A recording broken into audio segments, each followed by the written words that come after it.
Boa tarde a todas e todos, né? Eu vou falar de um tema que pode parecer não nesse contexto, mas na verdade está umbilicalmente ligado a um projeto, né? Eu vou falar para vocês de regulamentações, que são as chamadas NRs, Normas Regulamentadoras de Saúde e Segurança, que elas existem aí desde os anos 70, né? Essas normas, elas são expressões de um pacto social, né? É importante que a gente tenha essa ideia. É evidente que é o pacto social onde, né, os trabalhadores entram com um peso muito menor do que aquelas pessoas, aqueles grupos que realmente detêm o poder político real, né? Então, historicamente, mesmo em governos supostamente mais progressistas, a gente viu muita dificuldade em conseguir avanços reais, né, na regulamentação, né, e lembrando que as NRs, pessoal, elas tratam de duas dimensões que são fundamentais para a minha vida, para a vida de cada um de vocês, né, que é o nosso trabalho e a nossa saúde. Então, a pandemia, com toda essa desgraceira que trouxe, né, com notícias ruins praticamente todo dia e toda hora, né, e absurdas, absolutamente absurdas, ela nos demonstrou, ao menos, que a saúde é um bem fundamental, né, para todos nós. É uma coisa que, em nenhuma hipótese, em nenhuma circunstância, a gente pode abrir mão. É daquilo que nos faz viver, né, é daquilo que nos impulsiona, enquanto sociedade, a ir para um mundo melhor. Então, essas NRs lutam com trabalham essas duas dimensões que são fundamentais, muito mais fundamental para o cara ainda, para o trabalhador que está em linha de frente, né? Historicamente, já vivem, né, um processo de discussão e elaboração desequilibrado. Eu já tenho muito tempo nessa área, então já lembro, por exemplo, num tempo em que as coisas não eram virtuais, não era tudo por escrito, já vi normas sendo consensuada, né? No âmbito do finado, do antigo Ministério do Trabalho, essa norma foi acordada, era uma norma de CIPA, Comissão Interna de Prevenção de Acidentes, subiu para publicação no Diário Oficial da União. Na época era tudo na forma escrita, o próprio Diário Oficial era um calhamaço de folhas todos os dias, né? E lá, quando estava rolando já no prelo lá do sistema de impressão, houve uma ordem superior: parem as máquinas, segurem tudo, porque um grupo economicamente mais poderoso, né, chegou direto em instâncias que tinham essa capacidade política de mandar parar, e a norma foi sustada, foi suspensa. Isso que ela apresentava pequenos pontos que eram favoráveis, pequenas coisas que eram favoráveis aos trabalhadores. Então, agora vocês imaginem essas normas, né? Elas não são simplesmente como algumas pessoas pensam, elas regulamentam o que já está escrito na lei, o que está escrito na CLT. Elas, na verdade, trazem impactos na vida pretérita dos trabalhadores, né? Porque toda a vida laboral dele, as exposições estão todas registradas em documentos. Isso é importante até por exemplo, uma eventual realização do nexo causal de um adoecimento futuro, né? A vida presente dele está ali pautada por esses instrumentos, e até as perspectivas de direitos futuros, com a aposentadoria especial, que a gente tem falado, foi falada aqui, a questão previdenciária, né? Ela também está inserida no contexto das NRs. Então, elas são mais importantes para os trabalhadores do que nós, muitas vezes, percebemos. Elas balizam a vida e a nossa existência numa dimensão importantíssima, que é o nosso trabalho. Então, vocês imaginem, né? Houve a macro-revolução trabalhista de 2017, a mais radical, a mais antissocial de todos os tempos, que há vários retrocessos, né? Essa reforma fragmentou a forma de contratação das pessoas, pulverizou a forma de luta coletiva dos trabalhadores, porque pulverizou também, em muitos casos, a representação sindical, a representação coletiva dos trabalhadores. Então, veio num contexto de atendimento a essas premissas neoliberais, né? Eu sempre costumo brincar um pouquinho que a gente não fala de neoliberalismo no Brasil, né? A gente fala do neoliberalismo mais radical, mais arcaico, mais insano, e também falamos de uma série de neoliberais de fachada que se agregam a essas hordas para atacar direitos, para atacar direito previdenciário, para atacar o direito à saúde, como a gente viu agora no caso Covid, né? Então, são grupos que, por situações de conjunção, eles se aliaram em torno de um projeto. Então, discutir aqui a dívida pública, né? Discutir a auditoria cidadã, discutir a previdência social, pessoal, é importantíssimo, né? E discutir também as NRs, porque, na verdade, todas essas coisas estão amarradas no mesmo projeto político. Ela pode ter diferentes faces, né? Diferentes campos de aplicação, de conhecimento humano, mas elas estão umbilicadas no mesmo projeto político, que não começou nesse governo, talvez nem tenha começado no governo Temer, né? Vem de muito antes, mas que estava procurando um local e um momento propício para atingir os seus objetivos. Então, as NRs, no primeiro momento na reforma trabalhista, embora essa tenha dinamitado um princípio que é o princípio que é basilar para a saúde dos trabalhadores, né? A forma de contratação das pessoas. Então, hoje a gente sabe que a forma como a pessoa é contratada implica diretamente nos riscos a que ela é submetida. Em outras palavras, as pessoas que são profissionais terceirizados, por exemplo, né? Trabalhadores terceirizados, hoje a gente pode afirmar, com base na ciência, em estudos de revisão bem amplos, né, que essas pessoas terceiras, elas, laborando no mesmo espaço de trabalho que com trabalhadores contratados por prazo indeterminado, esses terceirizados geralmente assumem as tarefas de maior risco, as de maior sujidade, né, de maior exposição, ficando sujeito a mais acidentes e mais morbidade pelo trabalho, mais adoecimento pelo trabalho. Então, na verdade, quando a gente fala em NR é uma coisa pontual, mas a gente tem que começar a analisar dentro daquilo que a gente chama de processo histórico, né? E o processo histórico da alteração das NRs não é a gente discutir as bobagens que tem na nova NR 31, que incorporou num texto legal tudo aquilo que os empregadores rurais querem, né, que é a observação dos usos e costumes de cada região, né? Sob esse manto, sobre essa alegação, eu sou auditor do trabalho, eu tenho a dor e a delícia de estar lá onde o trabalho está há muito tempo, né, há muitos anos. Então, sobre essa questão de, doutor, na casa dele ele dorme assim, né? Ele dorme no chão, do lado dos bichos, do lado dos animais, ele come num prato sujo, mas na casa dele também é assim, né? Então, o risco de colocar isso numa normatização, né, numa regulamentação legal, é um risco muito, muito, muito alto.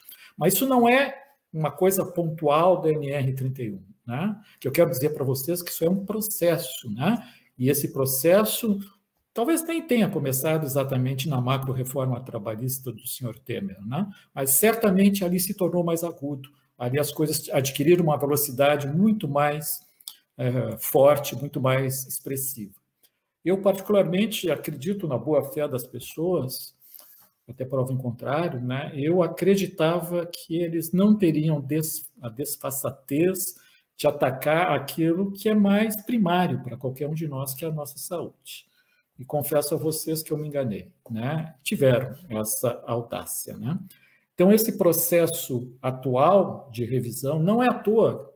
Eu costumo guardar algumas fotos, né, que são publicadas aí eu faço a captura de tela de algumas fotos, né, que são o retrato dos nossos tempos, aquilo que baliza o nosso tempo de uma forma visual. Não é nem preciso um texto longo, uma análise conjuntural longa, acadêmica, nada disso, né?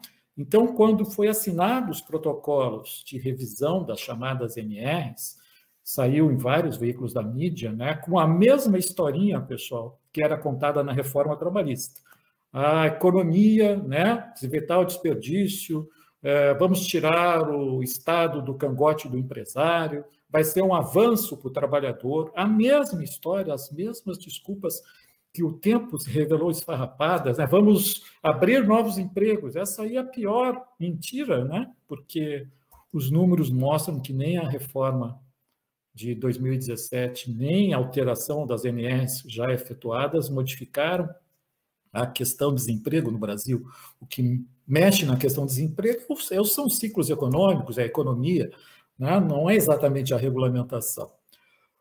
Pois bem, então, nós tivemos essas alterações efetuadas nesse contexto, né, nesse processo histórico. E essa foto, pessoal, que eu estava conversando para vocês, quase perdi o fio da meada, né? Era no início do atual governo, o senhor mandatário maior da República, o senhor presidente assinando os protocolos de revisão das NRs, ladeado de tudo que a gente hoje chama de núcleo duro do poder, né? O citado aqui nessa tarde, o senhor ministro da Economia, né, o chefe da Casa Civil, alguns líderes de governo no Congresso Nacional. Então, foi claramente um recado dado à sociedade que aquilo era um compromisso de governo, né? Não era um compromisso com a atualização das normas, um compromisso, não, vamos mudar para melhor. É bobo quem acredita nisso, desculpem a expressão, né? Bobo quem acredita que as normas estão sendo mudadas para atualização, nada disso. Modernização, então, é uma coisa extremamente dura da gente acreditar, né? Então, essas pessoas assinaram esses protocolos e as reformas tiveram início. Eu faço parte de uma instituição sem fins lucrativos, chamada Instituto Trabalho Digno, ITD, que é hoje formado por auditores, um dia, quem sabe, vamos abrir, né? Mas a ideia, pessoal, é ser um núcleo de discussão e resistência para todo esse tipo de desmando que a gente tem visto aí, né? Então, aquelas pessoas que a vida ensinou que é importante demais a gente ter um Estado que possa garantir a salvaguarda, né, das pessoas, ser um guarda-chuva contra a precarização, contra toda forma de exploração do homem pelo homem, essas pessoas hoje estão abrigadas nesse núcleo de pensamento chamado ITD. Nós, para cada modificação das NRs, a gente não conseguiu fazer de todas ainda, mas da maioria sim, né? Nós temos lançado notas, né, notas técnicas, que são a reflexão coletiva, né? Desse coletivo de pessoas com diferentes experiências, formações, mas que estão imbuídas numa causa comum, né? A gente não pode modificar, estamos absolutamente fora desse processo, mas a gente pode alertar a sociedade do que está acontecendo. Então, assim, já falei da NR31, mas a modificação mais antiética, mais radical de todas as questões que envolvem a saúde dos trabalhadores está contida na norma número 1, né, a chamada NR1. É aquilo que foi implantado lá, chamado Gestão de Riscos Ocupacionais, Programa de Gerenciamento de Riscos, o tal PGR. Esse programa veio, né, substituir outros programas legais de gestão de riscos, e foram todos juntados na NR1, sob a forma, então, de um sistema de gestão. Ok, a gente não tem, a princípio, embora a matriz ideológica da questão de gestão de riscos no mundo seja uma matriz que não, embora até faça muita propaganda, por exemplo, da participação dos trabalhadores no processo de gestão, né? Hoje está tendo uma live falando exatamente sobre isso, né? Um sistema resiliente, capaz de absorver o conhecimento e as sugestões dos trabalhadores. A vida real mostra que a gestão de riscos, quando aplicada, né?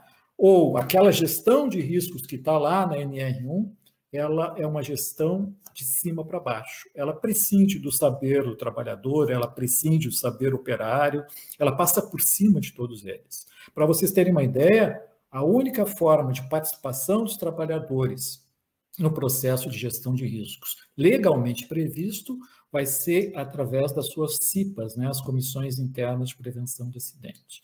Aí eu pergunto para vocês, né, no setor privado e até no setor público, quantos estabelecimentos, quantas unidades, né, possuem CIPAs? Né?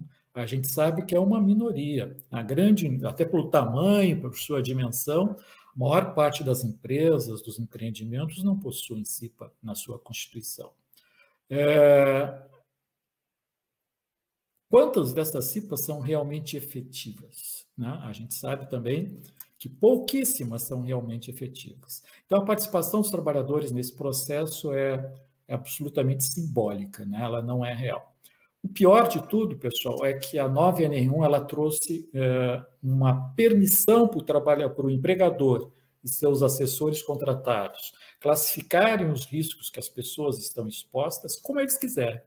Então, você imagine uma pessoa respirando uma substância carcinógena, né, que induz o câncer humano, e aí o processo de classificação de riscos da empresa, né, chegar à conclusão que o nível de risco para essa exposição é um risco baixo. Eu, como fiscalização, como auditor fiscal do trabalho, os colegas do Sereste, os colegas do Ministério Público do Trabalho não têm nenhuma base legal mais para contestação, ao menos no âmbito da nova modernização das NRs. Talvez, se a gente buscar alguma disposição constitucional ou da lei ordinária, a gente consiga trabalhar. Mas hoje, eu, né, como auditor do trabalho, vigente a nova NR1, ela entra em vigor a partir de agosto, eu vou me deparar com aquela situação, vou chorar bastante e não vou poder fazer nada. Então, é esse tipo de absurdo que nós estamos, né, a todo momento denunciando e demonstrando à sociedade. Vamos lançar agora, provavelmente no dia 1º de maio, uma data simbólica, a nossa nota técnica que trata da NR1, da NR7, que tem a questão dos exames médicos, e a NR9. E a gente gostaria de contar com todos vocês para a discussão de seus termos, né, e até a proposição de medidas saneantes. A gente está falando de NR, mas não é só NR, né, pessoal? A gente está vivendo agora, para terminar, num momento pandêmico, né, com milhares de mortes, né, milhares de mortes evitáveis. Vocês sabiam que primeiro óbito, né, por Covid-19 no Brasil foi de uma doméstica, né, a senhora Cleonice, no Rio de Janeiro, no ano passado, e esse óbito, né, a contaminação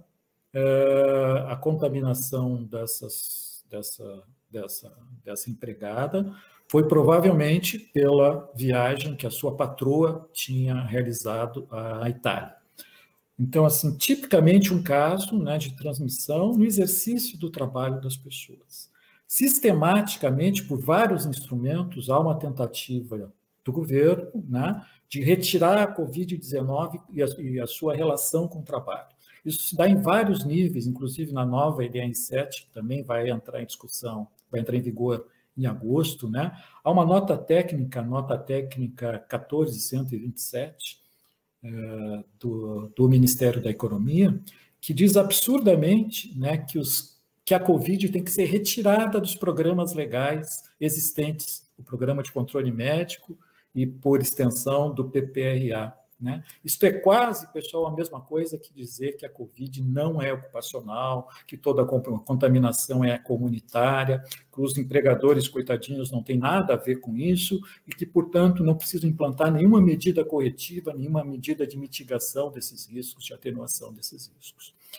A forma como está sendo feita essa atualização das NRs, pessoal, é uma expressão das muitas barbáries que nós temos assistido todos os dias nesse nosso Brasil amado, né? É aquilo que de maneira nenhuma a gente gosta de ver, assistir, comentar, mas é absolutamente necessário que a gente tenha noção do que está acontecendo.